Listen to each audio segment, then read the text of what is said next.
संस्थान ने समाज में अपनी विश्वसनीयता बनाई है, संस्थान के प्रति लोगों का भरोसा है और संस्थान ने अच्छे परिणाम दिए हैं, तभी 25 साल तक कोई भी संस्थान आगे बढ़ता है। और निश्चित रूप से अम्बेडकर ग्रुप ऑफ एजुकेशन ने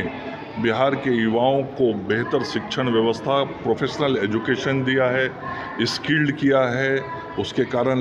नौजवानों को बिहार में रोजगार मिला है और अलग अलग कोर्स, प्रोफेशनल कोर्सेज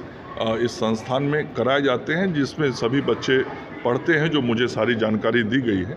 तो मुझे बहुत अच्छा लगा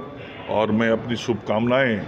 देता हूं संस्थान को। 25 साल जिस तरीके से अच्छे ढंग से समाज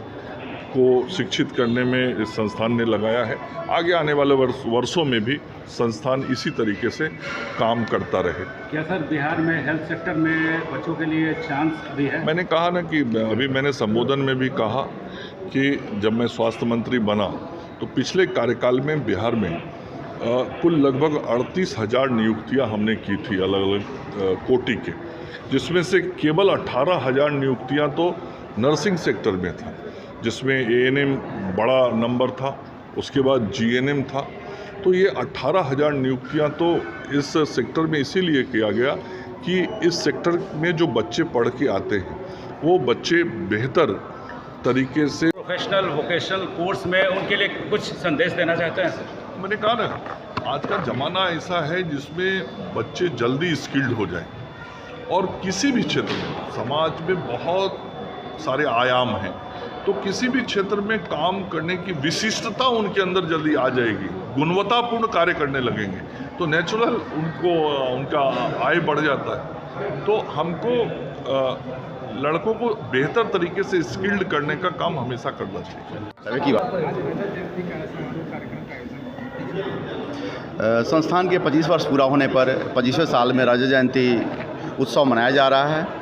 जिस कार्यक्रम में हमारे छात्र छात्राएँ मानवता की सेवा की शपथ लेंगे। हास्य कवि सम्मेलन का भी आयोजन किया गया है और आज हमारे संस्थान को यह खुशी हो रही है कि आज 25 वर्षों में हमारे यहाँ से 1 लाख से ज़्यादा विद्यार्थियों ने हमारे सभी संस्थानों से शिक्षण प्राप्त किया है और अपने रोजगार कर रहे हैं। राज्य ही नहीं, राज्य के बाहर भी हमारे विद्यार्थी अपना सेवा दे रहे हैं और आज हमारे पास 26 संस्थानें हैं जो राज्य में विभिन्न जगहों पर ITI से लेकर मैनेजमेंट, पैरामेडिकल, नर्सिंग, फार्मेसी,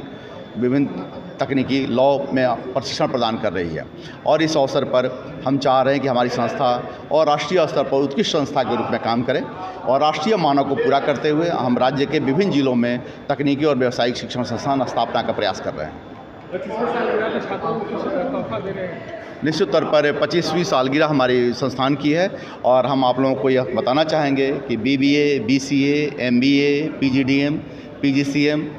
के साथ ही पैरामेडिकल में हमारे सभी संस्थान विद्यार्थियों का सभी संस्थानों में निःशुल्क नामांकन लिया जाएगा और प्रशिक्षण भी निःशुल्क होगी। साथ ही भारत सरकार ने हमारे संस्थान को 400 विद्यार्थियों को फार्मेसी में निःशुल्क ट्रेनिंग देने के लिए स्वीकृत किया है, जिसका पेमेंट भारत सरकार देगी और विद्यार्थियों से 1 रुपया नहीं लिया जाएगा। वो प्रशिक्षण की शुभारंभ भी अगले महीने से की जाएगी। सर, ये आर्टिफिशियल इंटेलिजेंस का डिमांड बहुत ज़्यादा बढ़ गया क्या? बिहार में हमारा पहला संस्थान है जहाँ दरौंदा में ममता इंस्टीट्यूट ऑफ एजुकेशन में आर्टिफिशियल इंटेलिजेंस की शुरुआत की गई है